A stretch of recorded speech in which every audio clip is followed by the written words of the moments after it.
Hello students, welcome back to physics class. Students, आज हम जो आपका सेकेंड ईयर का अभी सेशन स्टार्ट हो रहा है, ठीक है। तो उसके अंदर जो आपको पढ़ना है, जो मैं पढ़ाने वाली हूँ, जो रेनू मैम पढ़ाने वाली है, और एक सेक्शन ऐसा भी है जो संजीव सर पढ़ाने वाले हैं। लेकिन उसके अंदर कॉमन क्या है कि आपकी बुक वही रहेगी, ठीक है ना। आपकी इसके अंदर दो बुक हैं, तो उनके अंदर क्या सिलेबस है उसका और आप क्या क्या पढ़ने वाले हो, वो उसके लिए मैंने आज की वीडियो बनाई है, ठीक है। और इसके अंदर आपको जैसे जो बुक आपकी प्रेफर करनी है, आपको वो आर चांद की करनी है या फिर न्यू कॉलेज की आप कर सकते हैं, ठीक है। आर चांद जो आपकी है वो वाली, या फिर न्यू कॉलेज की जो लक्ष्मी पब्लिकेशन की है वो वाली, ठीक है। या फिर मॉडर्न्स की कंप्यूटर प्रोग्रामिंग जो आपकी है वो वाली, आप कोई भी बुक प्रेफर कर सकते हैं। लेकिन मेरे सेक्शन के अंदर जो भी आप जैसे जो भी वीडियो आप देख रहे हो, उसके साथ में उसके जो भी मैं पढ़ा रही हूँ वो आपको नोट्स भी प्रोवाइड होंगे, ठीक है। तो मैं ये नहीं कहूँगी कि आपको ये बुक लेनी है या कैसे क्या करना है। आप उसके अंदर भी जो भी मैं पढ़ा रही हूँ उसके साथ में आपको नोट्स भी मिलेंगे, ठीक है। तो आप साथ के साथ क्या करेंगे, आपकी नोटबुक तैयार करेंगे, ठीक है ना। तो जो सिलेबस है उसी के अकॉर्डिंग हम चलेंगे, और उसी के अकॉर्डिंग आपको अपनी नोटबुक भी तैयार करनी है, ठीक है ना। उसके अंदर क्या होगा कि आपके नोट्स भी साथ के साथ बनते जाएंगे। फिर लास्ट में ये नहीं होगा कि भाई ये टॉपिक छूट गया या ये कैसे था, ये ऐसे है, ठीक है। साथ के साथ आपकी नोटबुक बनती रहेगी, ठीक है। तो आप समझे भी और साथ में अपनी नोटबुक भी तैयार करके रखें, ठीक है। हमारे पास जो टॉपिक हैं, वो जो बुक है हमारी, वो दो रहेंगी। एक आपकी कंप्यूटर प्रोग्रामिंग एंड थर्मोडायनेमिक्स वाली है, ठीक है। कौन सी है? कंप्यूटर प्रोग्रामिंग एंड थर्मोडायनेमिक्स, ठीक है। सेकंड आपकी है इसके अंदर ऑप्टिक्स फर्स्ट, ठीक है। एक्चुअली में क्या है कि आपके थर्ड सेमेस्टर के अंदर जैसे यहाँ पे क्या आ गया, कंप्यूटर प्रोग्रामिंग एंड थर्मोडायनेमिक्स है, इसी तरीके से फोर्थ सेमेस्टर में यहाँ पे स्टैटिस्टिकल फिजिक्स आ जाती है, ठीक है। लेकिन जो आपका सेकंड पेपर है वो आपका ऑप्टिक्स का ही रहता है। तो हाफ पार्ट आपका थर्ड सेमेस्टर में आ गया है ऑप्टिक्स का, और हाफ पार्ट आपका कहाँ आ गया है, फोर्थ सेमेस्टर में आ गया है। इसीलिए आपको इसका क्या पेपर का नेम है, आपका ऑप्टिक्स 1, और इसका है कंप्यूटर प्रोग्रामिंग एंड थर्मोडायनेमिक्स, ठीक है।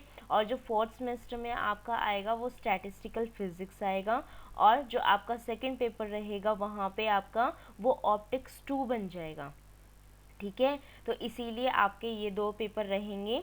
तो सिलेबस जो आपका फर्स्ट यूनिट है, ठीक है, ये आपका कंप्यूटर प्रोग्रामिंग एंड थर्मोडायनेमिक्स का पेपर है, ठीक है। जिसके अंदर सबसे पहले आपको कंप्यूटर प्रोग्रामिंग पढ़नी होगी। तो कंप्यूटर प्रोग्रामिंग के अंदर आपको कंप्यूटर ऑर्गेनाइजेशन का मतलब होता है कि कंप्यूटर क्या है एक्चुअली में, क्या उसके पार्ट्स होते हैं, ठीक है, क्या क्या फंक्शनिंग उसके अंदर होती है, वो चीज़ों के बारे में पढ़ोगे आप।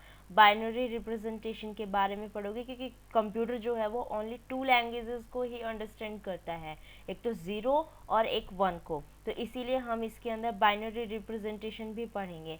एक्चुअली में जो आपका फर्स्ट पेपर है वो आपका एक लैंग्वेज है, फोर्ट्रान लैंग्वेज, जैसे आपने सुना होगा जावा लैंग्वेज होती है, सी होती है, C++ होती है। इसी तरीके से हमारी फोर्ट्रान भी लैंग्वेज होती है, फॉर्मूला ट्रांसलेशन लैंग्वेज, जो हम फिज़िक्स के अंदर यूज़ कर रहे हैं, ठीक है। तो इसीलिए हम इसको पढ़ेंगे यहाँ पे, और ये यहाँ पे तो है ही है, और साथ में जो और आपके फिज़िक्स के अंदर जो आपके आएंगे प्रोग्राम, जो आपकी प्रैक्टिकल्स होंगी, वहाँ पे भी हम इसका यूज़ करके उसका फ्लो चार्ट वगैरह और जो प्रोग्राम है वो वाला बनाएंगे, ठीक है। इसीलिए इसको समझना बहुत ज़रूरी है, ठीक है। एल्गोरिथम बनाएंगे उसका, ठीक है। और जो यानी कि एल्गोरिथम का मतलब होता है कि आपको स्टेप्स बनाने हैं, ठीक है। और उन स्टेप्स की कैसे आप पिक्टोरियल रिप्रेजेंटेशन करोगे, तो पिक्टोरियल रिप्रेजेंटेशन क्या हो जाएगा, यानी पिक्चर के फॉर्म में उन स्टेप्स को बता रहे हो, तो वो आ जाएगा आपका फ्लो चार्ट, ठीक है। उसके बाद आप इसके अंदर पढ़ोगे कि इंटीजर, फ्लोटिंग पॉइंट, यानी आपने दो पढ़ रखे हैं ना, इंटीजर और डेसिमल पढ़ रखे हैं, तो उसी तरीके से हमारे इंटीजर और फ्लोटिंग पॉइंट होते हैं। बिल्ट इन फंक्शन आएंगे, एग्जीक्यूटेबल, नॉन एग्जीक्यूटेबल स्टेटमेंट, यानी कि कौन सी स्टेटमेंट आपकी इस लैंग्वेज के अंदर एग्जीक्यूट कर सकती हैं, कौन सी नहीं कर सकती हैं, कौन कौन सी ऐसी लैंग्वेज जो ऐसी होती हैं वो पढ़ेंगे। इनपुट एंड आउटपुट स्टेटमेंट्स को पढ़ेंगे, ठीक है। और जो आपके लूप चलते हैं कुछ इफ़, डू, गॉटो स्टेटमेंट्स वाले, उनको पढ़ेंगे। डायमेंशन एरे स्टेटमेंट फंक्शन पढ़ेंगे और फंक्शन सब प्रोग्राम पढ़ेंगे, ठीक है। तो इसके अंदर जो आपके मेन टॉपिक बनते हैं वो तो computer organisation, binary representation, algorithm development, flow chart बनता है, ठीक है। और साथ में एग्जीक्यूटेबल, नॉन एग्जीक्यूटेबल स्टेटमेंट बनती है, इनपुट आउटपुट स्टेटमेंट बनती है, और ये तीन आपके स्टेटमेंट्स बनते हैं, ठीक है, एक फंक्शन सब प्रोग्राम। अगर इन फर्स्ट यूनिट के अंदर से आप इन टॉपिक को कवर कर रहे हो तो यहाँ से आपके 2 क्वेश्चंस आपके कवर हो जाएंगे, ठीक है। नेक्स्ट आपके इसके अंदर है सेकेंड यूनिट। सेकेंड यूनिट के अंदर जो आपके सेकेंड एंड थर्ड है वो पार्ट आपका किसका रहेगा, थर्मोडायनेमिक्स का रहेगा, ठीक है, क्योंकि बुक क्या थी आपकी, कंप्यूटर प्रोग्रामिंग एंड थर्मोडायनेमिक्स, ठीक है। तो कंप्यूटर प्रोग्रामिंग के अंदर जो फर्स्ट आपका ये था वो आपका ये पार्ट रहेगा, और सेकंड एंड आपका थर्ड पार्ट किसका रहेगा, थर्मोडायनेमिक्स का रहेगा, ठीक है। थर्मोडायनेमिक्स के अंदर हम क्या पढ़ेंगे कि हमारा जो सेकंड, देखो सबसे पहले तो हम इसके अंदर स्टार्टिंग यहाँ से नहीं, हम अपनी इंट्रोडक्शन से करेंगे कि एक्चुअली थर्मोडायनेमिक्स आपका होता क्या है, ठीक है। थर्मोडायनेमिक्स क्या है, इसने स्टार्ट सेकंड लॉ से किया है, लेकिन हम फर्स्ट लॉ से ही करेंगे। एक्चुअली में हमें पता तो होना चाहिए कि फर्स्ट लॉ आपका होता क्या है, ठीक है। तो हम फर्स्ट लॉ से स्टार्ट करेंगे, फिर सेकंड लॉ पढ़ेंगे, कार्नोट थ्योरम जो बहुत इंपॉर्टेंट है आपकी वो पढ़ेंगे, absolute scale of temperature, absolute zero, entropy, ठीक है। एंट्रोपी तो आपने शायद केमिस्ट्री के अंदर भी नेम सुना हुआ होगा, ठीक है, जो डिसऑर्डरनेस आ जाती है आपके मॉलिक्यूल्स के अंदर, जैसे आप टेम्परेचर को वेरी करते हो, ठीक है, तो वो आपका एंट्रोपी आता है, ठीक है।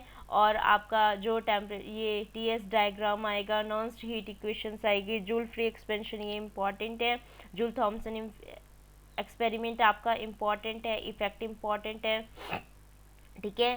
इसके अंदर जैसे यूनिट सेकंड दे रखी है, इसके पार्ट्स बना रखे हैं इसने बुक में, तो आपका फर्स्ट पार्ट यहाँ तक, नेक्स्ट इसका बुक का जो नेक्स्ट चैप्टर जो होगा वो आपका लिक्विफिकेशन का होगा, ठीक है। लिक्विफिकेशन ऑफ गैसेस के अंदर आपको 2-3 गैसेस की लिक्विफिकेशन दी हुई है, ठीक है। वहाँ पे आपको उसकी लिक्विफिकेशन करके बतानी है कि भैया ऐसे ऐसे होता है, ऐसे ऐसे जाएगा, बिल्कुल कुछ घबराने की जरूरत नहीं है। एक फिगर है, फिगर के अकॉर्डिंग जैसे जैसे मैं बताती जाऊँगी आपको वैसे वैसे ही उसके अंदर सारा समझना है, ठीक है।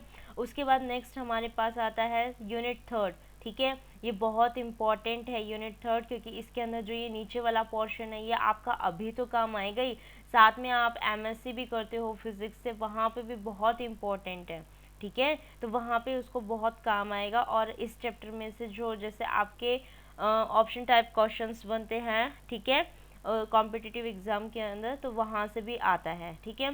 तो इसके अंदर क्या है आपका, derivation of Clausius Clapeyron latent heat equation, phase diagram आपका, ट्रिपल पॉइंट आपका, ठीक है। और मैक्सवेल की इक्वेशंस जो आपके रिलेशंस होते हैं वो आएंगे, तो वो आपके इनके बेस पे ही आएंगे, आपके थर्मोडायनामिक फंक्शंस के बेस पे, किसमें, internal energy, Helmholtz function, enthalpy, Gibbs function, and उनके बीच में क्या क्या रिलेशन आपका आता है वो, ठीक है। तो वो अभी तो आपका इम्पॉर्टेंट है ही, साथ में आपके आगे कॉम्पिटिटिव जैसे आप नेट का दे रहे हो या कोई भी एग्ज़ाम दे रहे हो, वहाँ पे बहुत इंपॉर्टेंट है आपकी ये यूनिट, ठीक है ना। तो इसीलिए आप क्या करोगे, इन सबको अच्छे से समझोगे, ठीक है। नेक्स्ट ऑप्टिक्स का फर्स्ट पेपर, ठीक है। ऑप्टिक्स का सेकंड मैं इसलिए डिस्क्राइब यहाँ पे नहीं कर रही हूँ क्योंकि हमारे अभी थर्ड सेमेस्टर के अंदर यही आ रहा है ऑप्टिक्स का ही, ठीक है। तो ऑप्टिक्स का फर्स्ट पेपर के अंदर हम क्या पढ़ेंगे, हमारा Fourier analysis and Fourier transform पढ़ेंगे, ठीक है, जिसके अंदर नीचे वाला इसके 2 पार्ट्स होंगे हमारे। सबसे पहले तो हम speed of transverse wave of uniform string निकालेंगे और लॉन्गिट्यूडनल वेव्स की निकालेंगे फ्लूइड के अंदर, ठीक है।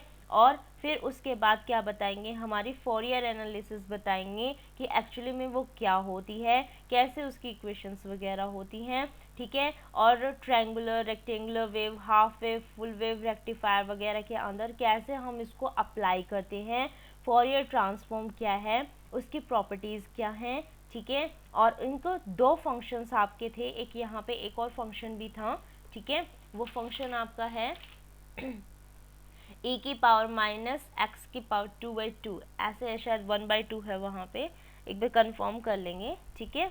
यहाँ पे इसने दे नहीं रखा, तो यहाँ पे ये वाले दो आपकी प्रॉपर्टीज़ होंगी, इनको एक्सप्लेन करना होगा, ठीक है।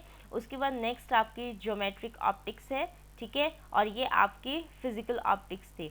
तो ज्योमेट्रिक ऑप्टिक्स के अंदर आपको क्या करना है, मैट्रिक्स मेथड निकालना है पैरेलैक्स ऑप्टिक्स में, ठीक है। Effects in translation and refraction, derivation of thin lenses and thick lenses करना है, unit plane and nodal plane system of thin lenses पढ़ेंगे, क्रोमेटिक स्फेरिकल कॉमा और astigmatism and distortion abbreviation and their remedies, ठीक है।